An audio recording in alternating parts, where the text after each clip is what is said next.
இந்த கதை உன் வாழ்க்கையை மாற்றும். தவிர்க்காதீர்கள். இது முருகன் கற்றுக் கொடுத்த ஒரு பெரிய பாடம். ஒரு கிராமத்தில் ஒரு இளைஞன் இருந்தான். அவன் வாழ்க்கையில் எல்லாம் தோல்வி. வேலை இல்லை, பணம் இல்லை, மனதில் நம்பிக்கையும் இல்லை.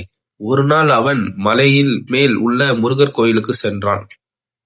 அவன் கண்களில் கண்ணீர். முருகா, எனக்கு ஏன் இந்த வேதனை? நான் என்ன தவறு செய்தேன்? என்று கேட்டான். அப்போது அவன் கனவில் முருகன் தோன்றினார். முருகன் மெதுவாக சொன்னார், உன் வேதனைக்கு காரணம் உன் பயம், உன் தோல்வி அல்ல. நீ உன் உள்ளத்தில் நம்பிக்கை வைத்தால் உலகமே உனக்கு வழிகாட்டும். இளைஞன் கேட்டான், முருகா, நான் எப்படி மாற வேண்டும்? முருகன் சொன்னார், என் வேல் என்ன குறிக்கிறது தெரியுமா? அது துணிவு, அது உண்மை, அது முயற்சி. ஒவ்வொரு நாளும் ஒரு நல்ல செயல் செய், ஒரு முயற்சி எடு, உன் பயத்தை வெல். நான் உன்னுடன் இருக்கிறேன், ஆனால் நீதான் நடக்க வேண்டும். இளைஞன் அந்த இளைஞன் கண் விழித்தான். அவன் மனதில் ஒரு புதிய தைரியம் வந்தது. அவன் வேலை தேட ஆரம்பித்தான். தோல்வி வந்தாலும் முருகன் சொன்ன வார்த்தை அவனை தாங்கின.